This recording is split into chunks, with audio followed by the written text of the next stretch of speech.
nosso Salvador Jesus Cristo esteja junto com todos nós, hoje e sempre. Amém. Nós estamos nessas últimas semanas, na verdade nesse período de Páscoa, esses 6 domingos que a gente tem do período de Páscoa, do domingo da Páscoa, nós estamos olhando com um pouco mais de atenção ao livro de 1 João. E nós vamos perceber alguns detalhes quando algumas palavras vão começando a fazer sentido para nós. João, com muito carinho, a gente consegue perceber o carinho nas palavras desse pai, ou desse avô, porque ele já era uma idade um pouco mais avançada quando ele escreveu essa carta, o avô João, escrevendo para nós os seus filhinhos na fé. Com grande amor pela igreja de Jesus e por cada um de nós, daquilo que ele recebeu o próprio Jesus, daquele que ele viu, daquilo que o Jesus que ele ouviu e do Jesus que ele tocou, do Jesus ressuscitado. E é sobre o Jesus que ele vem e fala, que ele testemunha, que ele escreve nessa carta, nessa breve carta aqui de 1 João. E uma das primeiras coisas que nós ouvimos é dizer que Deus é luz. Essa é a mensagem que eu digo para vocês, Deus é luz. E quando a luz de Deus vem iluminar o nosso coração e a nossa vida, a gente vai perceber, somos pecadores. O próprio João, aquele que viu, ouviu e tocou no Jesus ressuscitado, disse, se não confessarmos que somos também pecadores, que cometemos pecado, estamos nos enganando e a verdade não está em nós. Mas temos um advogado que é justo, que é fiel, que é correto, e ele trará o perdão de todos os nossos pecados.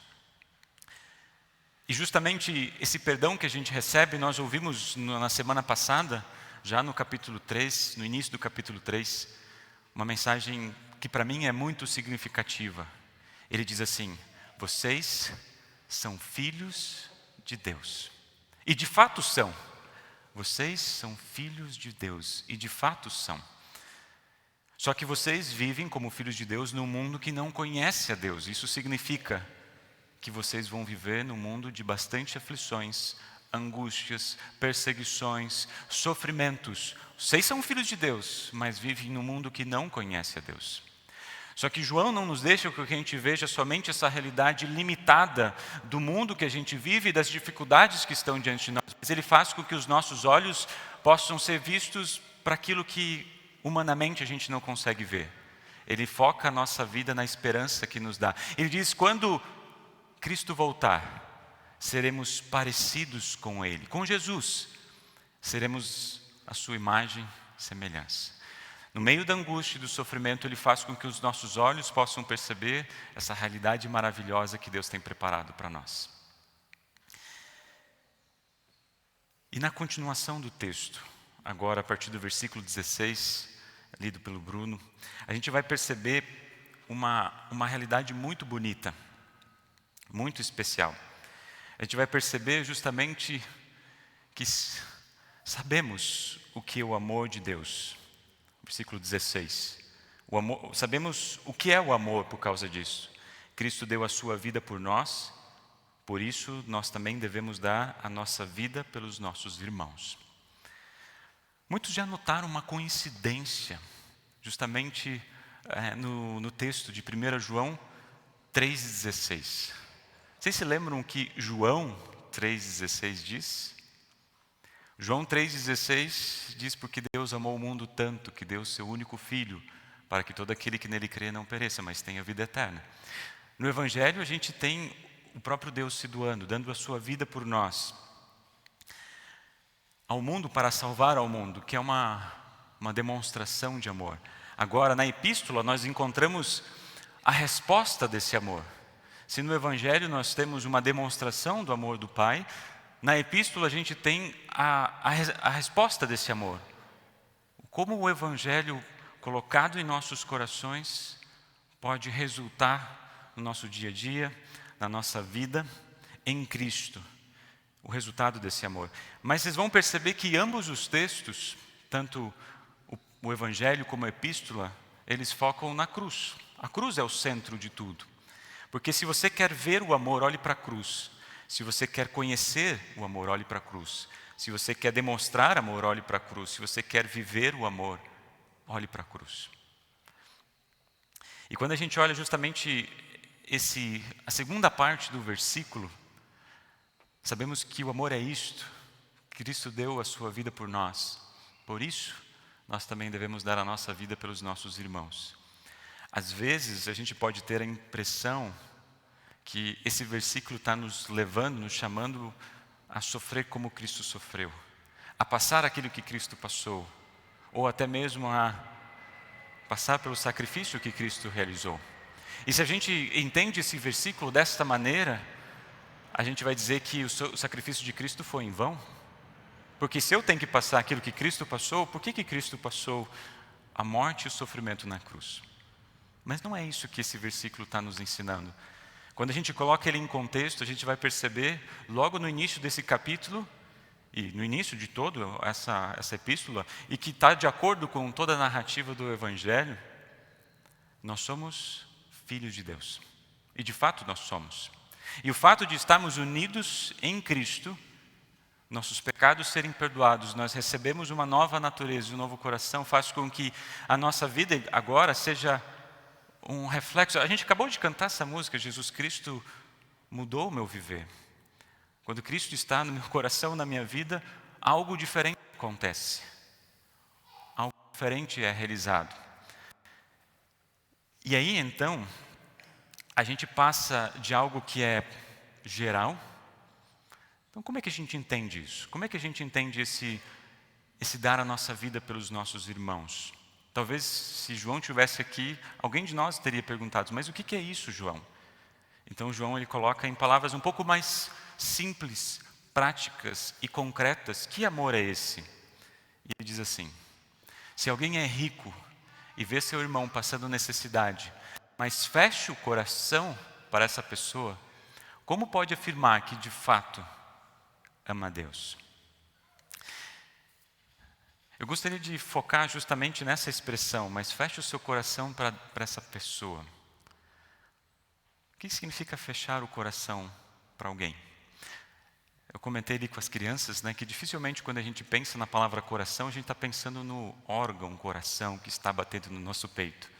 Sempre quando a gente pensa em coração, especialmente no texto bíblico, é algo muito maior, muito mais profundo, muito mais intenso, porque o coração é complexo, o coração é cheio de sentimentos, o coração é profundo, mas também o coração é vulnerável.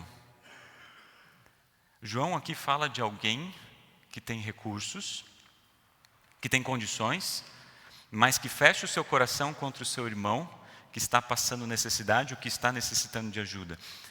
Eu acho que a gente pode resumir que a parte do coração, que não é um lugar físico, mas vocês entendem, isso? Essa parte do coração é aquela parte do se importar com alguém, do se preocupar com alguém, de uma forma ou de outra. E às vezes eu fico me perguntando o que acontece, o que faz alguém fechar o coração para uma outra pessoa?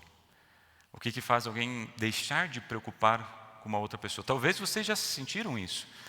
Alguém fechou o coração para vocês, deixou de se importar com vocês. Não conheço a vida de todos, mas talvez isso já tenha acontecido de alguma forma ou de outra. Talvez a gente já tenha fechado para alguém. Talvez a gente já tenha deixado de se importar com alguém.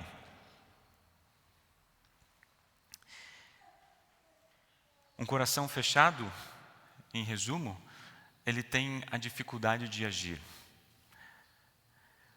Um coração fechado o impede de se doar.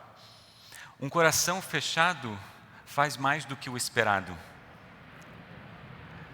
Faz além daquilo que é pedido. Um coração fechado impede dele fazer o além do sacrifício, da doação. Às vezes a pessoa faz aquilo que é somente o necessário, somente aquilo que lhe é pedido, mas não faz o a mais.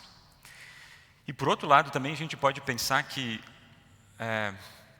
esse versículo pode ser também só no sentido físico ou material. Sim, é no sentido sim material que o texto aqui está colocando. Mas quando a gente olha para o contexto todo da Bíblia, é muito mais do que isso.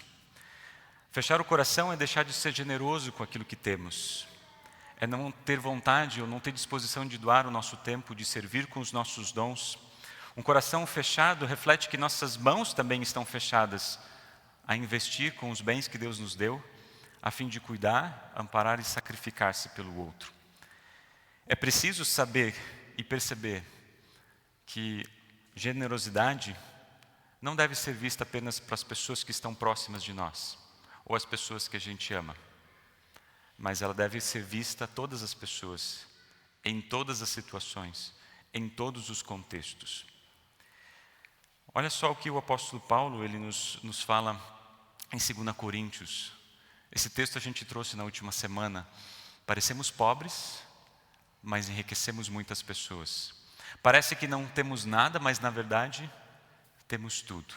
E no versículo 11, até o versículo 13, olha só que o apóstolo Paulo chama a atenção da igreja de Corinto. Queridos amigos de Corinto, temos falado francamente, temos aberto completamente o nosso coração para vocês.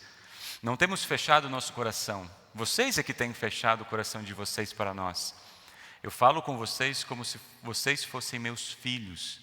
Tenham por nós os mesmos sentimentos que temos para com vocês. E abram completamente o coração de vocês para nós. Para essa mesma igreja, só que no primeiro capítulo, a gente vai ouvir: vocês foram enriquecidos em tudo. Em tudo. Vocês foram enriquecidos em tudo. Cristo deu uma riqueza que não se estraga. E que ela supera, não é nossa propriedade. Que Deus nos deu para justamente compartilhar com as pessoas que estão ao nosso redor. Que não enferruja, que não gera brigas, não gera ciúmes. Em Cristo somos ricos, em Cristo somos enriquecidos. Pois somos seus filhos, e de fato somos filhos. E quando temos a oportunidade de abrir o nosso coração, não abrimos nosso coração somente para as necessidades físicas de alguém. Porque talvez não vai ser essa necessidade do teu próximo, de bens materiais. Talvez a necessidade do teu próximo possa ser emocional ou espiritual. Deus nos enriqueceu em todas as coisas. E quando fechamos o nosso coração, deixamos de compartilhar aquilo que de mais precioso a gente recebeu da parte de Deus. Se a gente foi enriquecido em tudo, se Deus nos deu tudo, Ele também nos deu para que possa ser compartilhado com quem está ao nosso redor. E então, vem um versículo que é muito especial, versículo 18, na continuação dessa epístola, diz assim: meus filhinhos, percebam o amor e o carinho de alguém que está chamando meus filhinhos. O nosso amor não deve ser somente de palavras e de conversa, deve ser um amor verdadeiro que se mostra por meio de ações. Essa semana eu estava ouvindo uma palestra de um pastor presbiteriano chamado Timothy Keller. Ele já falecido, ele foi pastor em Nova York, né, ao longo de toda a sua vida. E ele falou uma frase muito interessante que me chamou muito a atenção. Ele diz assim: o nosso amor ao próximo não deve ser de reação, mas de ação. E como eu estava lendo e refletindo sobre 1 João, me marcou justamente esse versículo. O nosso amor ao próximo não deve ser de reação, mas de ação. O que quer dizer isso? O que ele quis dizer com isso? Quando a gente reage a alguma coisa, normalmente essa reação é irrefletida. Ela vem até você e com aquilo que você tem, com as condições que você está, você responde. Só que isso pode ser uma resposta positiva para a pessoa, ou às vezes negativa. Pode ajudar ou às vezes prejudicar. Porque você só está respondendo, só está reagindo a uma situação que veio até você. Ele falou assim: o amor ao próximo não deve ser de reação. A gente ajuda, não só quando as pessoas vêm até mim. A gente se doa, não só quando as pessoas pedem. A gente coloca o nosso tempo só quando é preciso. Sabe, é só reação. Mas o nosso amor ao próximo não deve ser de reação, mas deve ser de ação. O que isso significa? Quando o nosso amor ao próximo é de ação, a gente precisa parar, identificar, analisar, refletir buscar ajuda, compartilhar com o próximo, trazer para a igreja, ver as necessidades, estar atentos, estar ouvindo, se doar. Percebam, quando o amor é ação, ele envolve muito mais do que apenas reagir a uma necessidade. E vá que essa necessidade não venha até você. Se não vir, não é problema meu. Agir, amor é agir. E é isso que o apóstolo o João está dizendo. Não é só de palavras.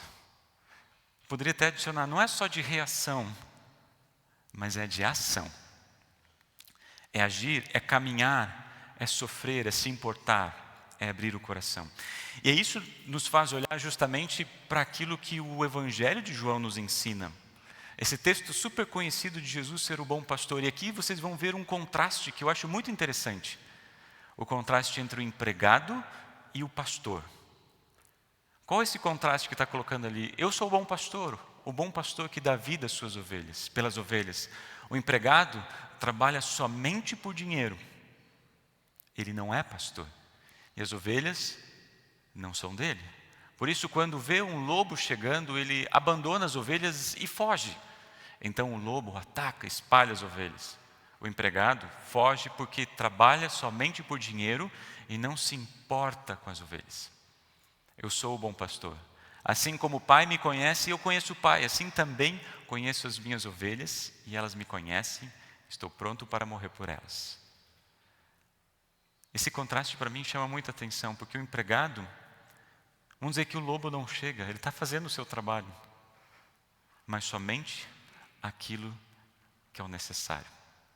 Vem qualquer dificuldade a mais que coloque em risco a vida dessa pessoa, ou que tem que fazer um sacrifício, algo além do que foi pedido, porque não creio que no contrato desse empregado estava proteger de lobos maus. Isso está fora do meu trabalho. Mas o bom pastor não. Ele não somente conhece, mas também dá vida. Isso é interessante porque Jesus não se importa conosco só porque é o trabalho de Jesus se importar conosco. Jesus tem que se importar comigo porque Ele é o Salvador. Não. Ele se importa com você porque Ele te conhece. Ele conhece o teu coração, Ele conhece a tua vida, Ele conhece as suas dificuldades. Mas, e mesmo conhecendo você, Ele se coloca na frente da sua vida, para que nós tenhamos vida. E é isso que lá na epístola está dizendo. É assim então que saberemos que pertencemos à verdade de Deus e que o nosso coração se sente seguro na presença dEle. Pois se o nosso coração nos condena, sabemos que Deus é maior do que o nosso coração e conhece tudo. O amor que Cristo tem por você é aquele que te conhece e conhece o mais profundo da sua vida, conhece o teu coração. Interessante, quando a gente pensa no conceito coração também, ele é aquele que nos ajuda, que a gente estava conversando até agora, a ser generosos, não é isso? Abrir o coração é se importar com o outro, é ser sensível diante das necessidades, não é mesmo? Abrir o coração não é pensar nessa perspectiva, e está certo, está correto, agir em compaixão. Mas também a nossa inclinação é a seguinte: tem uma voz que diz para nós: confie no seu coração. Siga o que o teu coração diz. Não é verdade? A gente não ouve isso, a gente muitas vezes não fala isso. Siga teu coração. Se teu coração está dizendo isso, faça. A gente não falou que o coração é a parte de nós de se importar? Então, isso seria algo bom? Siga teu coração, que você vai estar se importando com as pessoas que estão ao teu redor.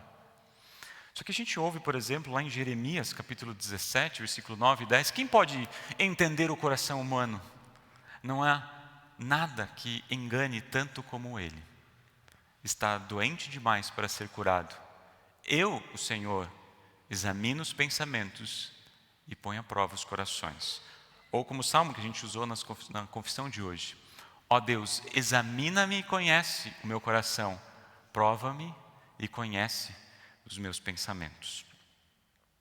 Deus examina os pensamentos e põe à prova o coração. Se por um lado, Deus nos convida a abrir o nosso coração ao próximo, ser compassivos, generosos, nos importar com aquilo que está ao nosso redor. Por outro, Ele também nos diz, Ele quer que seu coração esteja unido, esteja firme, fixado em Cristo. Porque se você confia no seu coração olhando apenas para você, tem uma grande tendência de quando o teu coração estiver machucado, de quando o teu coração estiver doído, de quando você estiver com raiva, de quando você tiver qualquer sentimento ou qualquer situação que faz algo que você não goste, ou aquilo que não está de acordo com aquilo que você quer fazer ou deseja fazer, o resultado não vai ser generosidade e compaixão, posso dizer isso. O resultado vai ser aquilo que nós ouvimos lá em Jó. Por que você deixa levar pelo seu coração? Por que esses olhares de ódio? Mas então o que a gente faz? Se o nosso coração está machucado, está ferido, está aflito, a gente não olha para nós, para seguir o nosso coração e aquilo que a gente acha que é o correto. O que a gente precisa fazer? Olhar para a cruz, olhar para Cristo, porque Ele nos conhece. Se o nosso coração nos condena, é isso que está dizendo. Olhe para a cruz, olhe para Jesus, porque Ele diz, eu sou maior que o seu coração, eu sou maior que a sua consciência, eu sou maior que o seu pecado, eu sou maior que a sua raiva, eu sou maior que a sua frustração, eu sou maior que a sua tristeza, eu sou maior que você, eu te conheço. Cristo vê, Cristo sabe, e mesmo assim, mesmo nos conhecendo, Ele se importa com você, com amor e generosidade. Por isso que o coração, nosso coração, ele precisa ser um coração aberto.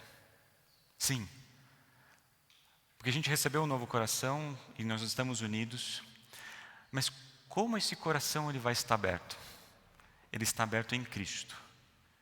Como o bom pastor que deu sua vida por nós. Viver o Evangelho, por isso, não significa apenas ter o coração aberto. Mas ter o coração aberto em Cristo. Porque quando a gente percebe algo que está na nossa frente, a gente examina a luz da vontade de Deus. Esse é o desejo de Deus para a minha vida. Ele orienta os nossos passos, Ele conduz a nossa vida, não de acordo com as nossas vontades e desejos, mas de acordo com a vontade e desejo que Cristo tem por mim. E daí não somente o nosso coração vai estar aberto, mas nossos olhos vão estar atentos, os nossos ouvidos vão estar presentes e o mais importante, nossas mãos vão estar estendidas, porque quando Cristo está no nosso coração, a nossa vida não é só de reação de uma necessidade, de um problema que está ao nosso redor, mas é a nossa vida em amor e ação para o próximo, com generosidade e compaixão. Por isso, nessa certeza eu termino esse nosso momento de reflexão com as últimas palavras que foram lidas de 1 João, aqui do capítulo 3, que diz assim: recebemos dele tudo o que pedimos. E aqui ele meio que termina em forma de oração. Recebemos dele tudo o que pedimos, porque obedecemos aos seus mandamentos e fazemos o que agrada a ele. Obedecemos aos seus mandamentos, ou seja, vivemos de acordo com a palavra que está diante de nós. Mas o que ele nos manda fazer? Qual que é a obra que ele pede que a gente faça? Crer. Creia que Jesus é o Filho de Deus. Creiamos no seu Filho, Jesus Cristo, e que nos amemos uns aos outros como Cristo nos mandou fazer.